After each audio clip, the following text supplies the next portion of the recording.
मु निजे एफआईआर देवाई जाकि मुझे भी फेल होती मत भी आईआईसी मना कर एफआईआर ग्रहण करा ना ए जगार आप से जगार करूँ ये परिस्थिति भी आम पाखे आज दिन भी अच्छी आज भी मु सबुदिन 2टा और 3टा पर शोची ये 12:30 बेले जाऊँ लोकसभा भवन रु मो अधिकारी मैंने मत एमती समय आसला से मत एवं अनुरोध करुँच आप शीघ्र टिके ये कम को सारिकी जीवाई मुझे अनुरोध करी मो आड़ू जे जो जार जो अधिकारी काम अच्छी बा शीघ्र जीवार अच्छी आपण मैंने जापे किंतु मु शीघ्र जीवाई आपन कहे ना मुझे अनुरोध जन काम करार अच्छे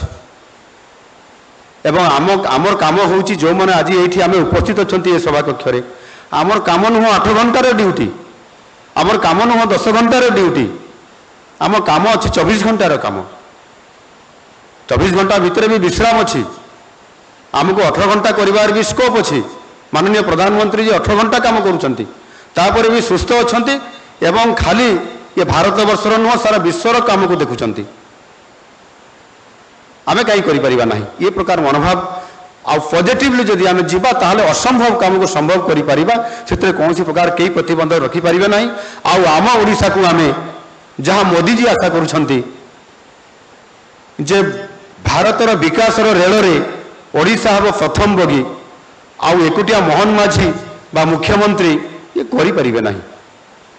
समस्तंकर आपण मानकर सदैव सहयोग ये निश्चित भाव रे हेई परिबो एथिरे मु गोटे कथा कहया चाहूँगी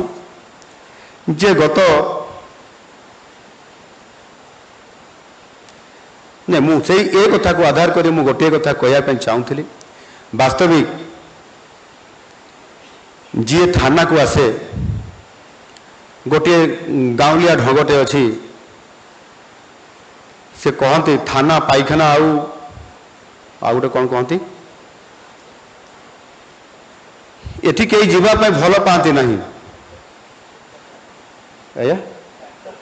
डाक्तरखाना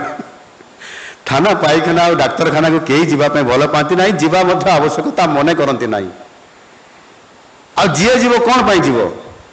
तार जरूरी कालीन आवश्यकता थिबा कारण कि न्याय पाइबा सी हुए तो थाना को मध्य जाउछि आउ सेई थाना रे आमे ताकू आज से थानार नामकरण को रूपांतरण करी आम थाना गत सरकार समय होता तार संज्ञा बाबद मु निरूपण करुली गत काली आउ से संज्ञा निरूपण करू करू मु भी टिके भाव बेल कही जाइली जे से थाना रे मु जने विधायक होकरी मु जने विरोधी दलर मुख्य सचेतक होकरी किभली भाव से थानार शिकार होती ये कथा मु गत काली एठी उपस्थापना करुली एणुकरी साधारण लोकटे आउ जदि भिकारी लोकटे भाया हो अति निरी लोकटे तार अवस्था कौन हो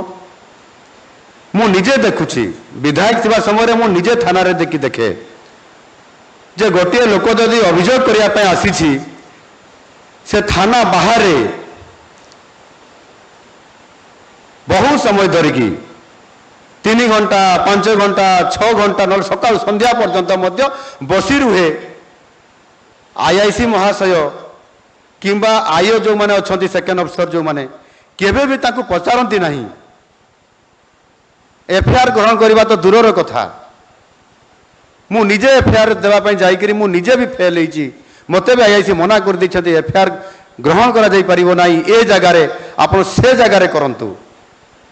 ये परिस्थिति भी आम पाखे आज दिन भी अच्छी आज दिन भी अच्छी एणु आमे टिकिए से साधारण लोकटीर तार आशा को तार भरोसा को ताकू कष्ट न देकरी अंतत पक्षे आम थानार संज्ञा को निरूपण करके से आधार काम करले भल हुंता ये कथा मध्य आपण माने आगामी दिन में तल स्तर अधिकारी मानकु मध्य निश्चित भाव में ये बाबद प्रशिक्षण किंबा सचेतन करार आवश्यकता मने करे मु।